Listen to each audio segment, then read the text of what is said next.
warahmatullahi wabarakatuh.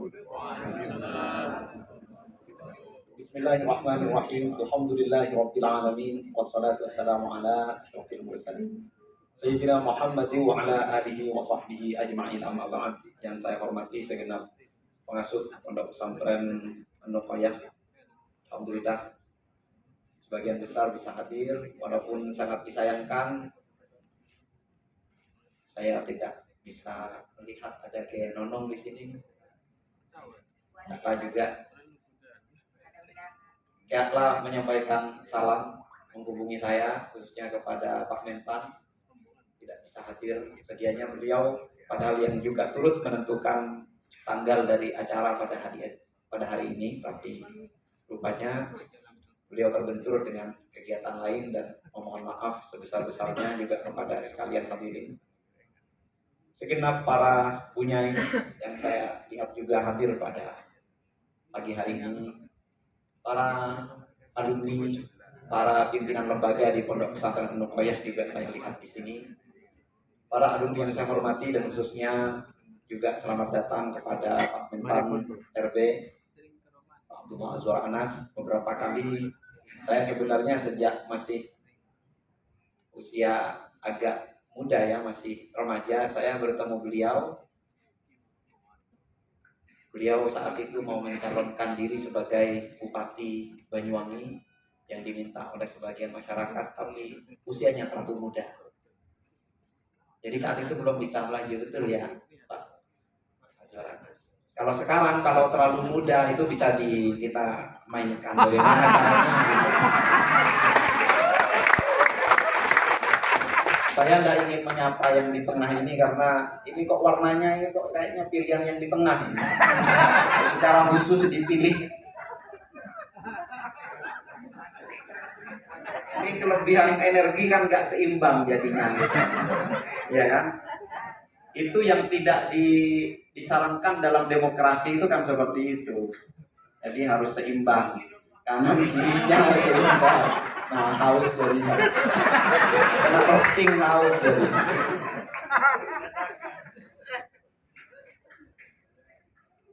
Segenap para pimpinan alumni ya dari pimpinan di pusat, IAA pusat dan juga IAA cabang.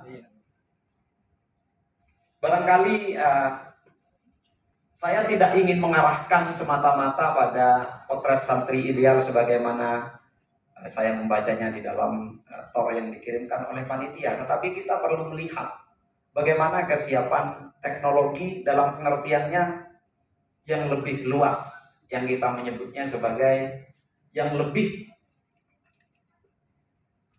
berkearifan lokal.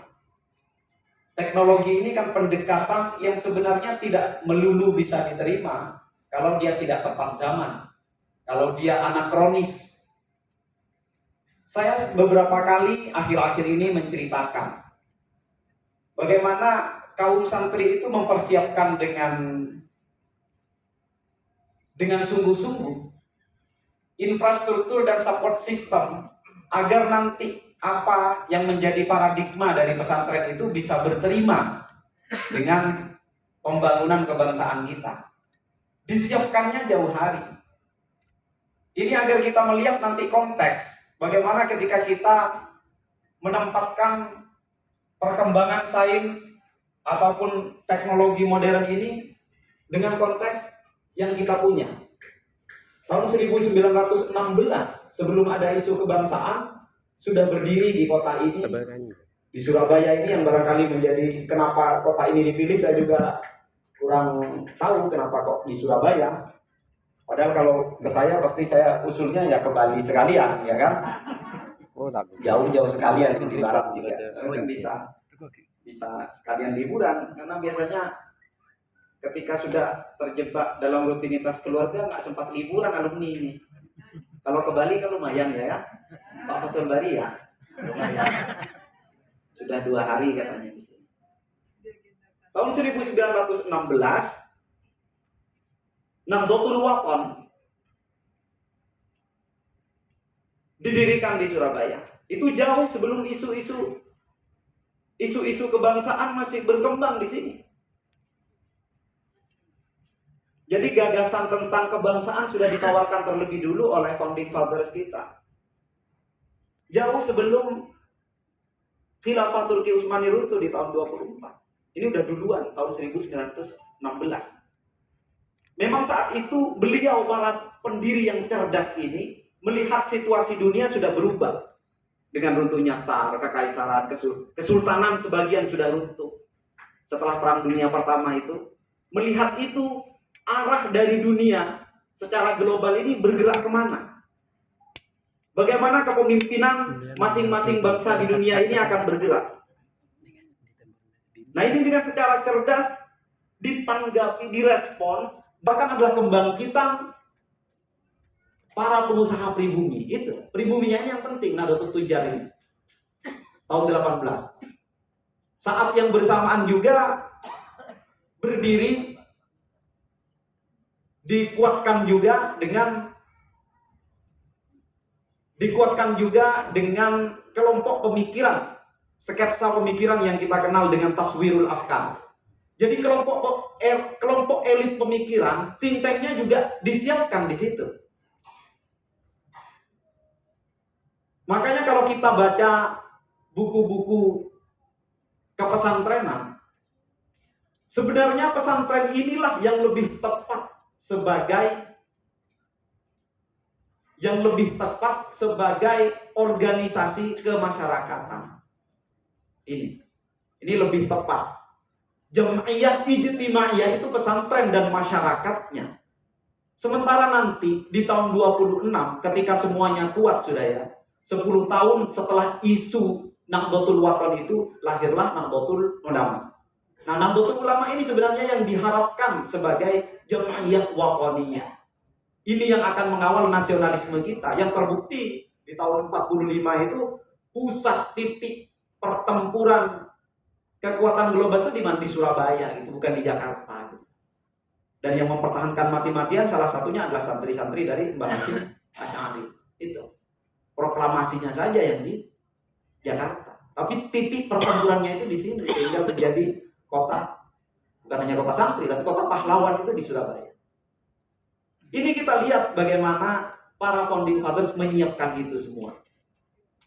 Kita juga berbicara kemudian beberapa tahun setelah itu, beberapa dekade setelah itu, di Pondok Pesantren An-Nuqoyah sendiri, dimulai dari usaha misalkan, ambil sebagian kecil saja, yang masih ada saksi hidupnya, ada kayak Syafi'i Ansori di sini.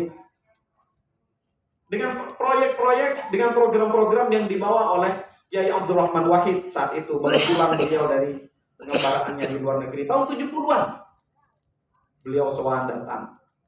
Beliau menyiapkan kapan-kapan bagaimana pesantren menjadi epicentrum kebangkitan sosiologi di Indonesia. Tahun 90 lahir buku yang kita kenal bersama itu An-Nuqoyah, Gerak Transformasi Sosial. Itu menjadi bagian dari landasan, dari pondasi, salah satu pondasi dasar sosiologi di Indonesia. Yang punya dalam tanda petik local wisdom.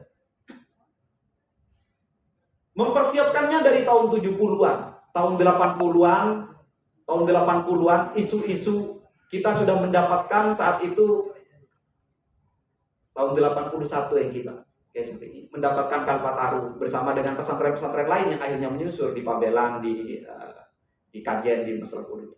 Itu menyusul kemudian. Itu usaha bagaimana pendekatan-pendekatan yang dilakukan oleh pesantren itu memberikan solusi di tengah-tengah masyarakat. Atau kalau istilah dulunya yang paling terkenal itu oleh orang-orang tua kami disebut sebagai ad-da'wah bil hal. Berdakwah itu dengan pendekatan yang solutif di tengah-tengah masyarakat. Tahun 90 Forum Demokrasi. Itulah yang nanti lahir dari gerakan-gerakan di akar rumput ini. Di tahun 98 akhir itu reformasi yang memberikan kesempatan dan peluang bagi masyarakat banyak untuk berada di dalam pengelolaan kebangsaan kita ini dalam konteks dalam konteks nation state ini. Itu 20 tahun usahanya.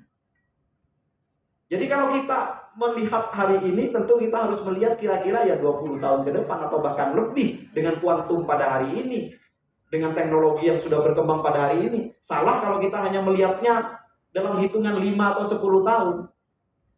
Dan kita sudah menjadi bagian dari itu gitu. Yang perlu kita ingat, pesantren An-Nuqoyah bukan tidak hadir di dalam kesejarahan yang Jawa sentris itu, yang pusat sentris itu. Pesantren An-Nuqoyah justru hadir sejak awal. Ketika pertama Nahdlatul Ulama yang mempersiapkan bagi kita ini, negara bangsa kita ini, maka salah satu yang pertama mendirikan Nahdlatul Ulama itu adalah di Pondok Pesantren An-Nuqoyah.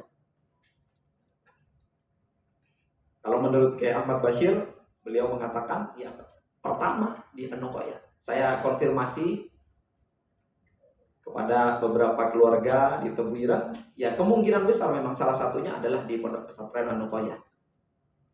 Dan itu tidak mengherankan karena salah satu pendirinya adalah Kiai As'ad Syamsul Arifin yang merupakan santri walaupun juga sepupuan dengan Kiai Muhammad Ilyas. Jadi terlihat di sana gitu. Jadi dalam pendirian Nahdlatul Ulama jelas ada peran di sana. Belum kalau kita merujuk kepada buyut-buyut kita di Sumeneb, buyut-buyutnya Kiai Muhammad Syarqawi yang pertama kali mengenalkan teknologi pertanian. Sepupuan atau bahkan saudara ya, kalau Sunan Katandur itu dengan Panembahan Kaliku. Nah, Sunan Katandur ini yang mengenalkan teknologi pertanian pertama kali di Sumeneb, abad ke-15. Jadi sebenarnya orang-orang dalam tanda petik ini, masyarakat pesantren ini, ketika hadir ke masyarakat, membawa paradigma yang solutif. Apakah itu dengan pendekatan teknologi modern atau apapun, ini hanya perangkat yang sifatnya pembantu saja, suplementari gitu. Tapi tanpa intikor dari apa yang dibawa dari pesantren ini, tentu itu tidak akan menjadi bagian dari sistem tawarus yang diwariskan pesantren turun-temurun, yang menjaga risalahnya Nabi itu. Itu tidak akan menjadi seperti itu. Yang jadi masalah kan sekarang adalah bagaimana kita melihat teknologi yang semata-mata itu kita merasakannya bahwa teknologi datangnya itu dari barat kita. Teknologi dari luar kita. Teknologi menjadi sesuatu yang asing, yang harus diadaptasi dengan kita. Padahal pendekatan-pendekatan itu sama sekali dikenal di dalam sejarah, di dalam isnad keilmuan kita dikenal semuanya. Siapa yang bukan ilmuwan dari para ulama salaf yang kita ikuti itu? Semuanya ilmuwan-ilmuwan besar, semuanya ahli kimia, semuanya yang pertama kali mengenalkan pertama ilmu optik, mengenalkan pertama kepada kita algoritma.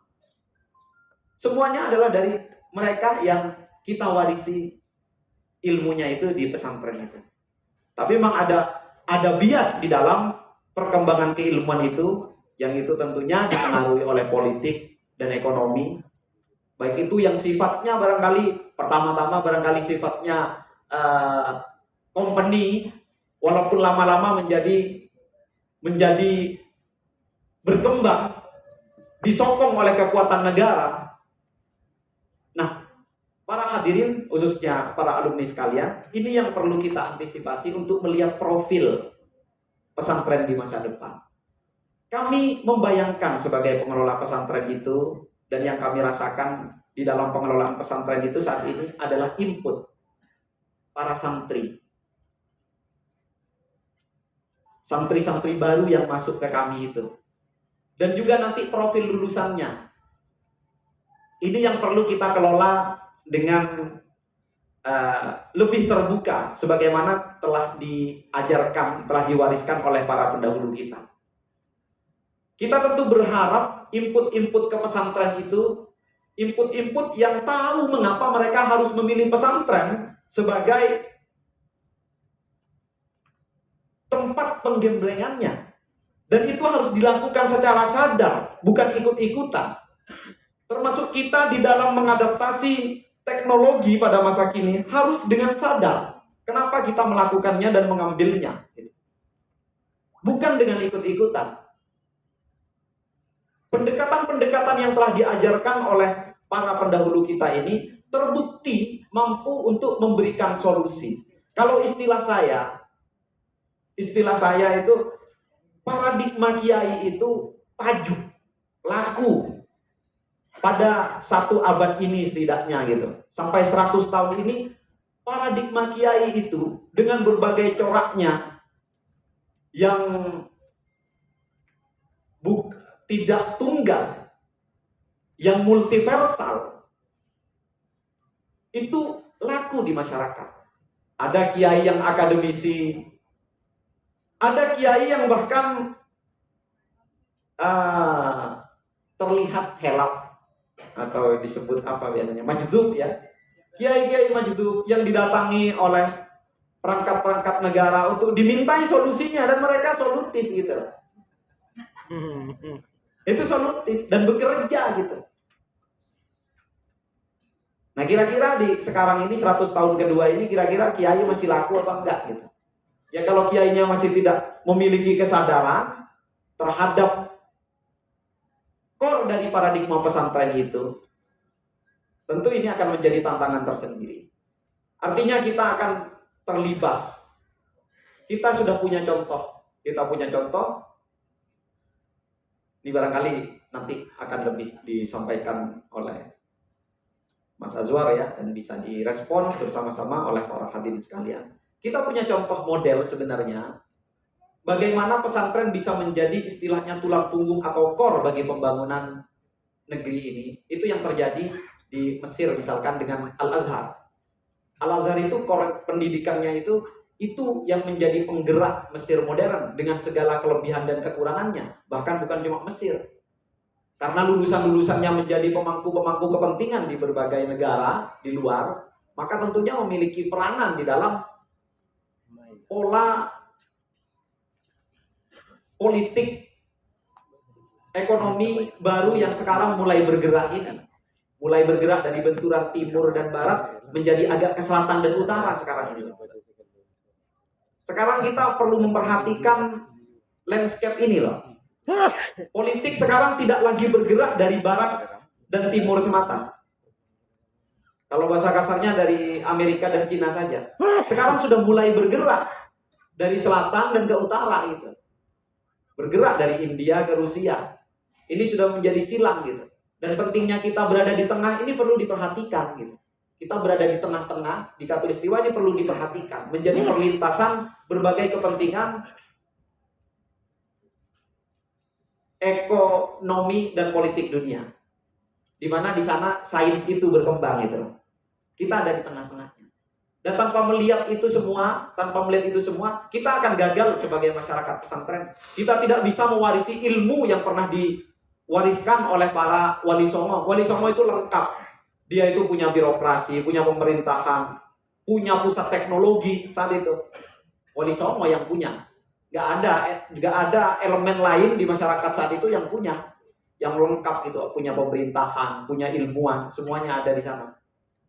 Nah ini yang harus kita lihat, kita sebagai pewaris dari paradigma pesantren ini, yang sebenarnya kita melihat sudah ada model-modelnya.